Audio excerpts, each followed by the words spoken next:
been a busy holiday week here with Christmas and all in the family. And after collecting a massive amount of funding from my relatives, I found time to answer a Craigslist listing of a guy who was selling Laserdiscs. I picked up about 50 or 60 Laserdiscs from him. I picked up his entire collection for about $40. And then today, I managed to make a stop at a store called Record Archive in Rochester here. Picked up 10 more discs, so I thought I'd show you guys some of my newer discs. The first new disc I've got to show you guys is a copy of the Aristocats Disney print. You guys know how much I love my Disney stuff. It's the original stereo Laserdisc. It's bilingual, and it does not have any special remastering done to it. The next two discs I'm going to show you guys are Batman Returns. Haven't watched this one. It's got a notorious laser rot. And the original Batman, which you can see here has a retail price of $39.95, but I got it for, I don't know, like maybe less than $1. And then let's see, the next disc, Close Encounters of the Third Kind Special Edition.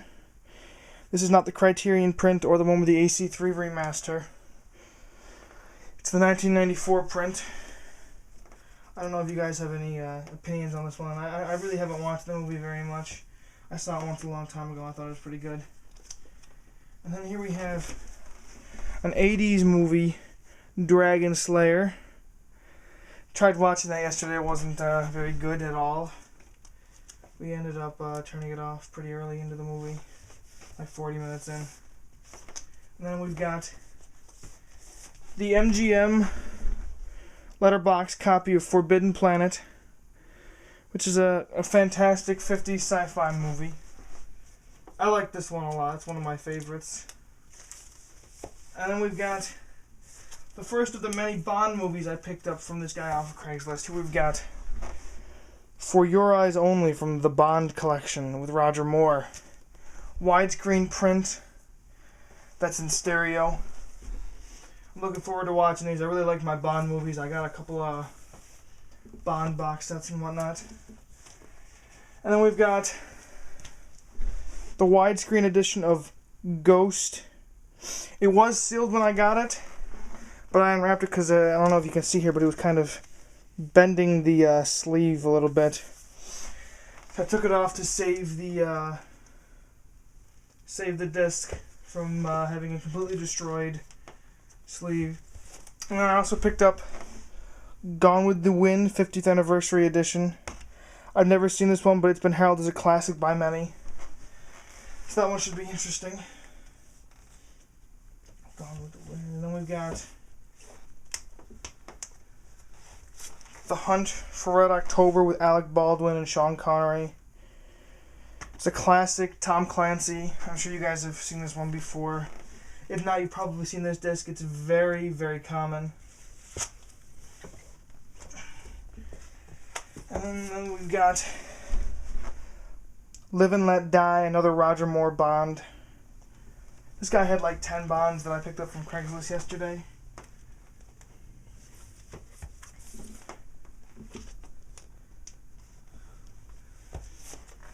He also had Logan's Run, which is like a bit of a sci-fi classic. I've never seen this one either, but I figured it looks interesting and I'll probably check it out before the end of the week. And then also between today and yesterday, I picked up the widescreen print of The Man with the Golden Gun, as well as the full screen print of The Man with the Golden Gun. I didn't know the difference between the two when I bought them because I was being stupid. But I didn't recognize the cover, so I thought I had a different movie. And I checked my Laserdisc database, and my Laserdisc database account, and it turns out I had The Man with the Golden Gun already. But it's kind of cool to have both. They look really nice. And then next we have two Monty Python movies. We have the classic Monty Python and the Holy Grail. It's not the Criterion Collection print, but it should be fairly entertaining. Then we have And Now for Something Completely Different, which is, I believe it was their first movie after the show ended, and it was just a bunch of skits from the show. Let me put those back real quick. Next we've got Octopussy, which is another Roger Moore James Bond. Supposed to be more of a humorous one. I would assume so, considering the title. Then we've also got On Her Majesty's Secret Service, which is the only Bond that was played only by one actor, then never seen from again.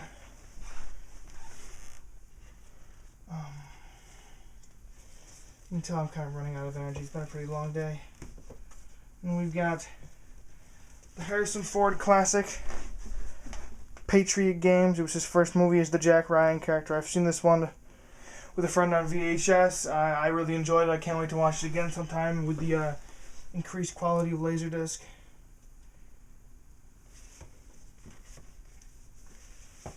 Next we've got